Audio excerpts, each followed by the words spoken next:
Hi everyone, welcome back to now it is our very final session in this course in the Dead Sea Scrolls. We've got a great topic today, and it's one that is very popular, it's significant, it's controversial. So in many ways, it's a great way to end our journey. It's kind of our final destination after we've been journeying through the Dead Sea Scrolls for the last number of weeks. But before we get at that, I do want to look back a little bit and see what types of things we have been talking about in our course. In many ways, I think what we've been doing is using the Dead Sea Scrolls as a lens into the past. We've been using the scrolls as a lens into the past of the Qumran community. We asked that question, well, where did they come from? How do we cobble together their family history? How do we understand how they relate to other ancient Jewish groups of the Second Temple period? In the last week or so, we also had a chance to ask that critical and all-important question of, well, what do the Dead Sea Scrolls tell us about the backstory of the Hebrew Bible and Old Testament? There's a lot of information there that we took in and said, well, at once they confirm and challenge certain things about what we think and know about the Bible, but the Dead Sea Scrolls were invaluable for giving us that backstory. Today, I want to end our course by looking ahead a little bit and ask that question of, well, what can we expect from the Dead Sea Scrolls in terms of a contribution to Christian origins? What do the Dead Sea Scrolls do or do they not do for our understanding of the early Jesus movement and of the writings of the New Testament and figures like Jesus or Paul that we find on the pages of that text? Now, before we do this, we're going to start to see that there's a very rich topic. It's a topic that we can get a lot of depth and contribution from, but it's also going to have a sense of some nuances as we enter into the conversation and some limitations of what we can expect and what we don't want to expect from the scrolls in this regard. So I thought kind of a helpful way of getting into this topic would be to address some of these myths and dispel them to clear the ground before we get at some more meaningful contributions. One thing that we saw happen in the early and mid-1990s after the Dead Sea Scrolls were made available to the public and to scholars for study is that we very quickly have a cottage industry of conspiracy theories that develop around the Dead Sea Scrolls and what they finally unlocked and what they say for today, the future, but also what they say allegedly for the New Testament and the meaning of its message, as well as the figure of Jesus. Now, I've got a few examples for you here that I keep in my office. They make me laugh, they make me chuckle. But you can get a sense here of what types of connections have been made on this front page tabloid news. Now, you don't have to be a scroll scholar with a PhD under your belt to know that the Dead Sea Scrolls, unfortunately, didn't prophesy that the world was going to end in 1998. They also didn't prophesy about World War III taking place in 1999. But you get a sense here that these connections are made with the Dead Sea Scrolls, and quite often, Jesus and the New Testament are dragged into the conversation because there's some popular imagination and conspiracy theory idea that all these things relate to some broader prophecy or eschatological outlook to the future. Now, these, of course, are not academic contributions. These are things you would encounter at the grocery store till when you're checking out at the end of running for your groceries. But the idea here is that these texts kind of capture that broader imagination. And these are the sorts of connections that are probably not helpful and the sorts of connections we don't want to make when we're entering into this conversation about what the Dead Sea Scrolls and the New Testament and Jesus have to say about one another. Now, having said that, there are a number of other positions today that we would probably recognize as being inaccurate connections, but were nonetheless the result of a very rich academic dialogue. And I want to share just two of these things I think we could probably dispel, but recognize that there's a conversation around them from among academics working on the scrolls. This one I want to share with you pertains to that question of whether or not writings of the New Testament were found at Qumran. The most notable scholar that kind of made this case was in 1972 by the name of Jose O'Callaghan, and you read a little bit about this in our textbook this week by Peter Flint. Now, O'Callaghan argued that these Greek papyri fragments from Qumran Cave 7, some of which you're seeing here, in fact, were from New Testament texts. O'Callaghan argued that among these finds were materials from 1 Timothy, from Mark, from James. For sure, those were present. And he also suggested that materials from other books like Acts, like 2 Peter, like Romans, or even additional fragments from Mark were perhaps identified among these texts. So what you're seeing on your screen there is just one example below me in 7Q5 where O'Callaghan pointed to this fragment and said, yes, this is definitely material from Mark chapter 6 at Qumran in Greek in Cave 7. Now, this identification is not being retained in current scholarship, and even just general reflection or close study of his theories recovers or uncovers some holes and some things to think more about. So, for example, date is a problem. The writings he's referring to are from the late Second Temple period, the late 1st century, the Common Era. But these texts you're looking at here date to about 100 BCE, so in a pre-Jesus and a pre-New Testament world. So that gap in time is very difficult to account for if this theory is to be retained. Beyond the date of the text is the texts themselves. As you can see just from these papyri, they're very fragmentary. There are a few words or phrases here and there, but there's not a lot of text to base a theory on. And in fact, when you match up some of these texts with those texts proposed by O'Callaghan, they don't exactly match up the way you would hope. There's some variation with his reconstructions to texts that are not known in any other New Testament witnesses that we know about. And then lastly, there's a question of what would that smattering of text from 2 Peter, Acts, Romans, Mark be doing on one composition? That question of genre and function of the manuscript is quite difficult to think about as well. So after this proposal is made, a number of scholars start to ask, well, what are these texts? If they're not the New Testament, perhaps they're writings of the Greek Old Testament, books of the Septuagint. And this had been a dialogue for some years that scholars are saying, well, we don't know exactly what they are, but it seems like the Septuagint would be a good fit for what these texts could be. However, there's a different sort of conclusion reached by a number of scholars that these Greek texts were not the New Testament, they weren't the Old Testament, but they were some of those writings that we knew about, or that we learned about in our last session from the Pseudepigrapha. What you're seeing on the one side of the screen is really the collective effort by a number of scholars, but particularly Ernest A. Murrow, who identified these texts as coming from 1st Enoch. So what we thought was at first a discovery of New Testament manuscripts turned out to be a discovery of a different sort that is in and of itself remarkable. We have a copy of Greek 1st Enoch now present at Qumran. So all that to say, we can dispel this myth off of our list and walk away with some new insight into Enoch at Qumran. So the short answer is no, there were no New Testament manuscripts discovered at Qumran. Now, myth number 3 deals not with manuscripts, but with Jesus and references or allusions to him. Well, maybe the New Testament texts weren't found there, but is it possible that Jesus is referenced, or John the Baptist are perhaps referenced, or they knew about Qumran, or Qumran knew about them? The short answer to that one is, again, unfortunately, no. In fact, while we're at it, John, Jesus, Paul, none of these people were present or known at Qumran. Once again, however, this proposal, which seems bizarre at first and more at home on the front pages of tabloids, is actually based on some honest academic work that we can still consider, but probably want to consider other options. I've got 2 texts here that have been really central to this conversation pertaining to Jesus in the Dead Sea Scrolls. For example, on the very bottom of the screen, what you're seeing there is a fragment from a work called the Apocryphon of Levi, and there's been some debate over one little Aramaic word that's somewhat ambiguous in a phrase in this text, a word that some scholars have said means nail, and the syntax of the phrase refers to or alludes to crucifixion. Now, I've had a chance to work with this text. I think grammatically, linguistically, this reading is really problematic, and that the majority of scholars would say that this fragmentary text is in fact not talking about a nail, and it's not talking about crucifixion. That word in question is likely referring to the high priest's headpiece and offering some warning about the priesthood, even if we can't understand what that warning is in this fragmentary context. So Apocryphon of Levi is a great text, but it doesn't have anything to bring to that conversation on the Dead Sea Scrolls, Jesus, and the New Testament. Now, the one on the top of the screen has been even more controversial, perhaps. This is a text 4Q285 that is in some way related to the War Scroll, and this has often been a text that has been referenced for perhaps alluding to a pierced Messiah of some description. The question is, does this text refer to a messianic agent who is being killed? That is, it's a passive action. Or is it a messianic type figure who is engaged in some sort of battle or warfare who's doing the killing?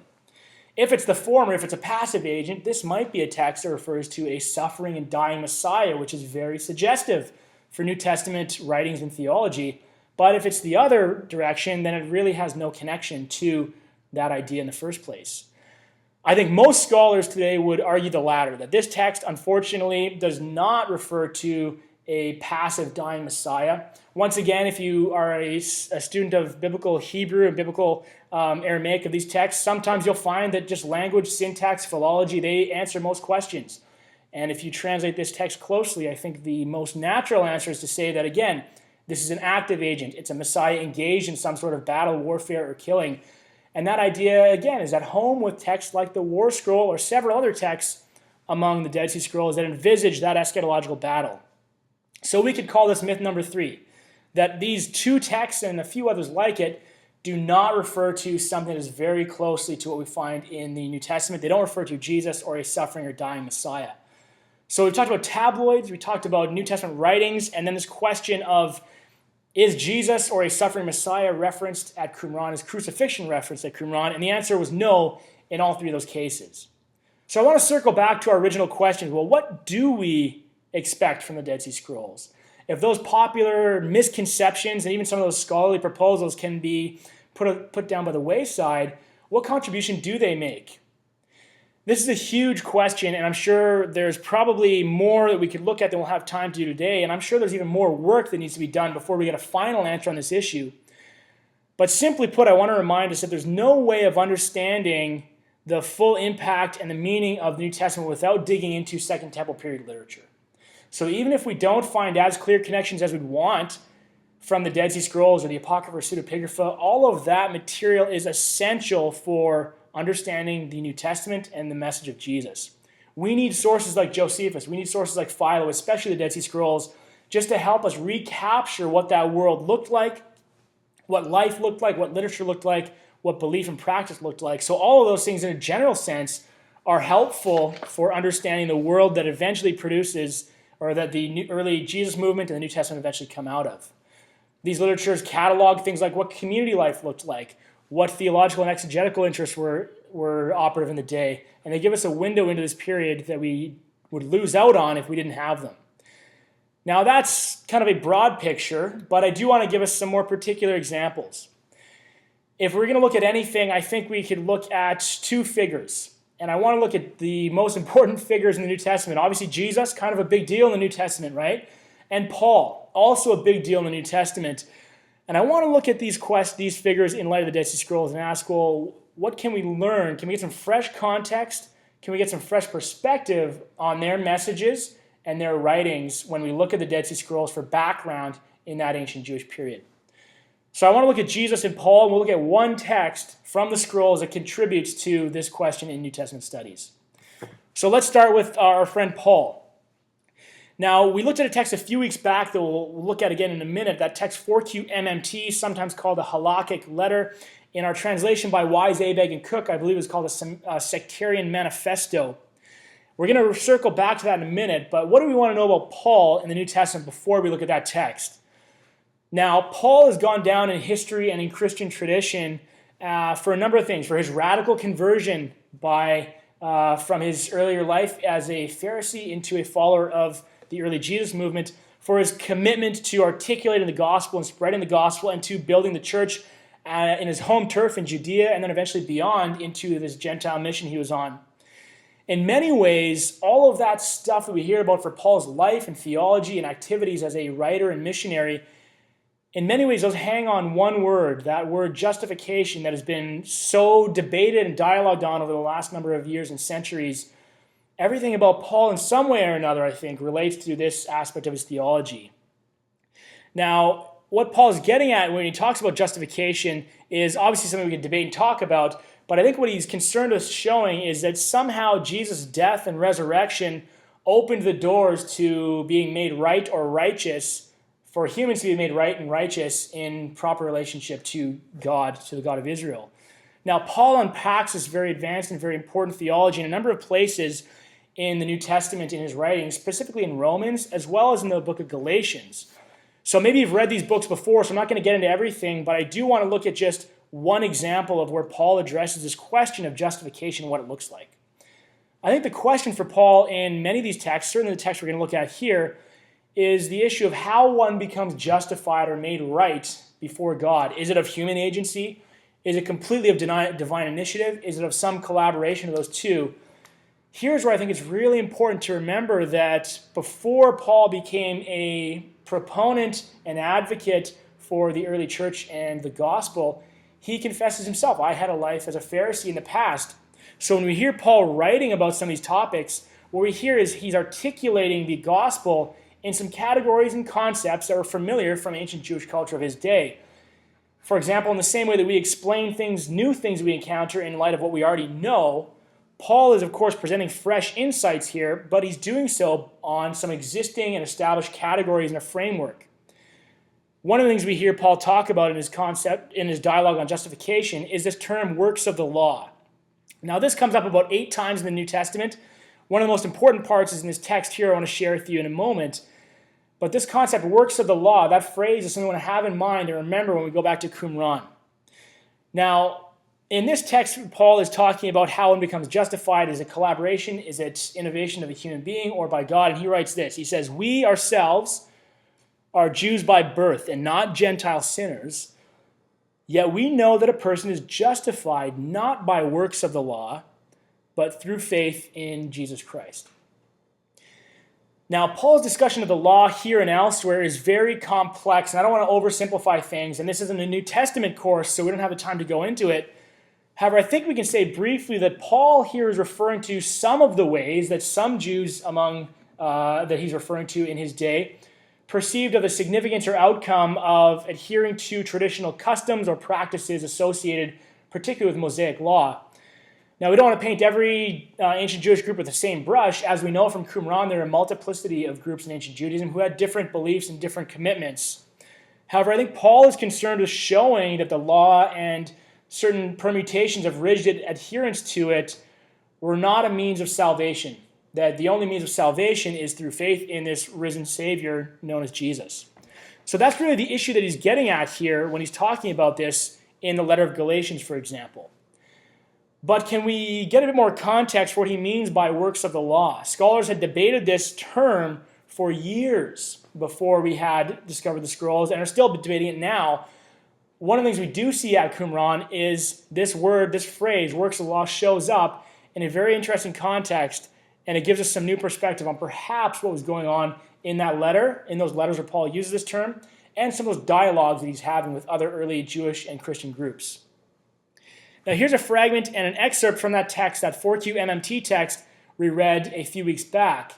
If you remember, this is that series of manuscripts from Cave 4 that are that letter that was sent by some of these from this group at Qumran to some of their opponents or groups, or a group that disagreed with them on certain theological, ethical, and halakhic issues.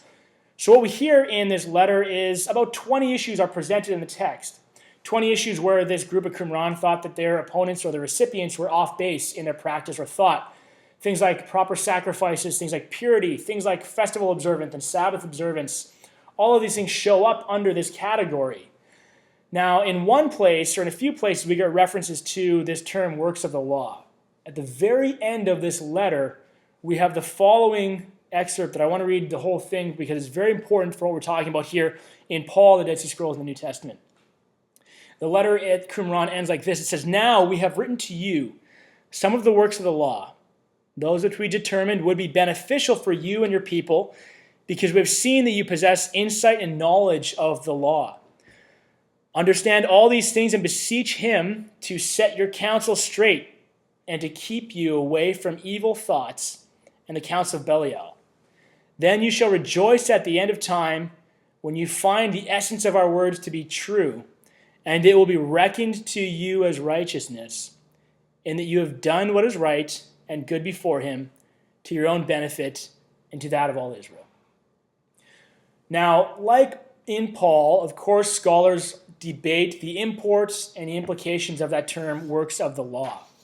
The two phrases that I've got for you in Greek up top and in Hebrew down below are reflecting those terms that are highlighted in red in the translation. In both texts, we've got a reference to this peculiar phrase, works of the law. Of course, we've got a different context and a different correspondences, but before the discovery of the Dead Sea Scrolls, this was the only examples of that term were in the New Testament. So now we've got a parallel example and a different sort of letter correspondence. So what can we say of this parallel? Does it mean anything, or is it just an accident and a mistake? I want to unpack at least 3 things I think are important when we're looking at the scrolls and Paul through the lens of this one term. The first is that when we read those references to the works of the law in Pauline writings, what we can say is, well, he's not just making up this term. This is not an innovation of Paul that he's crafting out of thin air in the New Testament. In fact, there seems to be a working knowledge of some prototype or this category, this referential category existed in the culture of his day, in ancient Judaism more broadly, in the New Testament, as well as at Qumran and perhaps elsewhere. The second thing is that whatever we make of this statement in 4Q MMT is that the letter does indicate there's some debate among ancient Jewish groups at this time as to what aspects of Jewish practice were essential for proper religious observance. Paul is dialoguing with another group and saying, well, you don't need to worry about these works of the law. They're not essential for salvation. What we find in 4Q MMT is a group that's saying, well, when the end of time comes, here's the things in the works of the law that you want to make sure that you have abided by or you've not abided by. We have these different understandings, perhaps, of works of the law, but there's an understanding that is shared by both that works of the law in some way matter for community and life. Now, the third thing is there's a big debate among scholars as to whether the writers of 4Q MMT are talking about legal observance for salvation in the same way that Paul is. And I think the jury is still out on this one. There's no consensus among Qumran scholars. And we also want to hold in the balance that the Qumranites also held a belief in predeterminism and election. So their view of salvation, or whatever we would want to call it, is probably not the same as what we would find in the New Testament. Now, be that as it may, when we read 4Q MMT, we're listening into a dialogue that does seem to touch on that relationship between proper legal observance and covenantal blessing or cursing or judgment in some way. Now, additionally, I think before we move on, we could say that what is perhaps most intriguing, to me at least, about these letters that we have from the New Testament and from Qumran is that they both make a very clear point that theology matters for communities. That theology is not just a list of philosophical ideas that you float around and talk about over coffee. Theology matters for communities and how they operate, how they define themselves, and how they relate to other communities. And here, the central sticking point for both of these is a theology and practice related to certain works of the law. So for these reasons, that's just one example, one little phrase that I think the Dead Sea Scrolls are very helpful because they bring that theological hallmark of Pauline theology into much sharper relief. So we had a few moments we could talk about Paul. What about Jesus? Because Jesus is where this movement starts and explodes on the scene in the Second Temple period. What can we say about what the Dead Sea Scrolls tell us about that broader context or the message of Jesus? Now, there's been a lot of dialogue and controversy around this topic, as you saw in some of those earlier slides in our session. But I think if we can sort through all of that, dispel the myths, and get at some of the more concrete theories, we'll see that the Dead Sea Scrolls make a very real, important, and significant contribution to this topic. The Dead Sea Scrolls are at once relevant to understanding the identity and the message of Jesus. And I want to share just one detail with you that is arguably one of the more significant and direct connections, or at least parallels that can be made between these texts and traditions. One of the ideas we touched on a few sessions back was messianic beliefs of the Qumran community. And we saw that while there was perhaps one form of messianic outlook in something like the New Testament, in ancient Judaism, that was just one of many messianic outlooks or perspectives or hopes that ancient Jews would have held. At Qumran, we saw there was some texts that hoped for a Davidic Messiah, some for a priestly Messiah, some for a prophetic figure of some sort, and some for a combination of two or more of those figures. And that was a very helpful reminder that when we talk messianism in the ancient world and ancient Judaism, there is perhaps a variety of beliefs on offer in the period. So that question of, well, how do we recognize the Messiah was one that I think would have been on the minds of a number of ancient Jews. And that question even shows up in the pages of the New Testament, which is where I want to pick up this conversation about the scrolls and the New Testament again. What I have for you here is just one question that shows up in Matthew 11. Now, in the Gospels, we hear a parallel story between Matthew 11 and Luke 7, where John the Baptist sends two of his disciples to Jesus to inquire of the exact identity of who he was and how somebody would recognize the Messiah when he came. For the sake of our ease for this short case study, we'll follow just the story of the storyline in Matthew, but many of the observations we'll make could apply to Luke as well in that parallel. Now, in this story, Jesus is teaching, and these disciples come to him from John, and they ask him this question. They say, "Are you the one who is to come, or are we to wait for another?" Are you the one who is to come, or are we to wait for another? In other words, what they're saying is, we have some idea of what we think the Messiah will look like. We have some idea of what he's going to do, but can you just tell us exactly where you fit with this broad spectrum of beliefs? Because we sure like to know if you're the guy. Now, that question is very suggestive, and even more so, the answer Jesus gives is quite remarkable, especially when you bring the scrolls into the conversation. Now, Jesus rarely gave a simple yes or no question or answer to questions that people brought to him. That was part of what made him such a great teacher. He gave answers that were both provoking, they were challenging, and they left readers and his hearers wondering more and wanting to know more about what he was saying. And he does that same thing here. He doesn't just say, yes, I'm the Messiah, or no, I'm not. He, in fact, answers this question by referencing a chain of passages from the Old Testament and leaving it up to the reader and the hearers to connect the dots. This is the answer back. Jesus says this. He says, go and tell John what you hear and see. The blind receive their sight, the lame walk, the lepers are cleansed, the deaf hear, the dead are raised, the poor have good news brought to them. And blessed is anyone who does not take offense at me. And then he sends them on their way, and they go back to John and relate this message. Now, when we look at those answers, those 6 items that Jesus responds, and we look to the Old Testament, we can see that most often he's alluding to something already in the Old Testament, to some developing belief about perhaps what the Messiah would do or the eschatological age would look like. Things like the blind receiving their sight or the poor having good news preached to them. All of these things show up in the Old Testament. However, the one big item that's unaccounted for is that item highlighted in red, where Jesus said, you're going to know the Messiah is here when the dead are raised. That does not show up anywhere in texts in Isaiah or in the book of Psalms that in some way relate these general categories. So where is that idea coming from? And how would an ancient Jew or those people from John's disciples understood that answer if they didn't have any frame of reference? Here's where I think we get a very clear contribution from a text from Qumran that we want to pay attention to when we're asking this broader question of Jesus, the Dead Sea Scrolls, in the New Testament. Now, we've seen this text once before. It's called Messianic Apocalypse, 4Q 521. This text, as many texts from Qumran, is far from complete, but it has some striking parallels to that episode we just heard in the Gospels. In this text, what we hear is an exposition of a number of familiar passages from the Old Testament, passages that we just heard in the New Testament as well, that are brought together under this discussion of how the eschatological and messianic age will look and what will happen in that age and era. Now, the relevant portion of this text reads as follows on the screen, and I want to take this in its entirety for us here. Parts of 4Q 5:21 say the following: For the heavens and the earth shall listen to his Messiah. For he, now this is God, will honor the pious upon his throne of his eternal kingdom, setting the prisoners free, opening the eyes of the blind, raising up those who are down or who are bowed down.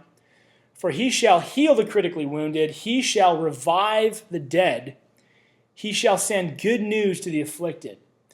He shall satisfy the poor, he shall guide the uprooted, he shall make the hungry rich. And then the text becomes increasingly fragmentary from there on out. But I think what we're hearing there is some pretty clear echoes to the ideas and theology that we have developed later on in the book of Matthew and in Luke. What's significant is not only are these two texts and traditions in the New Testament and a Qumran articulating the understanding of the Messianic age or Messianic agent using some shared texts from the Old Testament like Isaiah 61, they also share a common detail beyond that biblical basis. That is, they not only share that understanding that Hebrew scriptural texts look ahead to this Messianic era, but they extend that discourse into including something beyond it. And that key category, that key item, is that reference to the raising of the dead. So Jesus' message here, we could say, is not entirely new. He is telling his people, yes, I am the Messiah, and you'll see that if you know the Hebrew scriptures, you'll recognize that. But if you also know a little bit about other understandings in ancient Judaism about what the Messiah will do and the Messianic age will look like, then you'll know exactly who I am. I think Jesus doesn't simply say, yes, I'm the Messiah. He gives this answer because he's expecting John the Baptist, for example, or his readers and hearers to know that this type of frame of reference is one of the common ideas circulating in their day. When you see the blind healed, the wounded and the lepers cleansed, and you see dead raised, where you're going to know all of a sudden you're in the messianic age. In this example, we've been reading the book of Matthew for about 2,000 years and wondering where did that phrase come from that the dead will be raised. Now we have a sense of this background of thought in ancient Judaism that we only could recover with a discovery like the Dead Sea Scrolls. So with that, I think I want to draw our session, I guess we'll draw our unit and our course to a close. I think in this course, in almost every session, we've really touched the tip of the iceberg, that at almost every turn we could have looked at more texts, we could have asked more questions, we could have had longer lectures and more readings. But part of what makes this material and this field of Dead Sea Scroll studies so exciting and so intriguing is that it's just ripe for research. It's such a new field. There are brand new texts and questions that present themselves all the time. This course we've had here is very intentionally framed as an introduction to the Dead Sea Scrolls. I hope you found this tour, at least through Qumran and these texts associated with the Qumran settlement, as being insightful. It's been instructive. It has been a great introduction. But luckily for you and for me at Trinity, we find ourselves at a place that is very rich in dialogue on the scrolls, that there are a number of ways you can continue on this conversation in studying the Dead Sea Scrolls. If you want to know more about what's going on here at the Dead Sea Scrolls Institute, other public activities and initiatives or events that are happening here, you want to make sure that you're going to follow us either on Facebook or Twitter or on Google Plus as well, because that's where we're going to be communicating other areas that you could learn more about the scrolls. If you're really interested in learning more about the scrolls, I'd encourage you to talk to me or somebody else at the Religious Studies Department about graduate level research you can take right here in the Dead Sea Scrolls Institute and look at these texts at an even deeper level. But that about does it for our course. So once again, it's been great having you. Thanks for joining me through this journey in the Dead Sea Scrolls, and hope to see you again soon. Bye.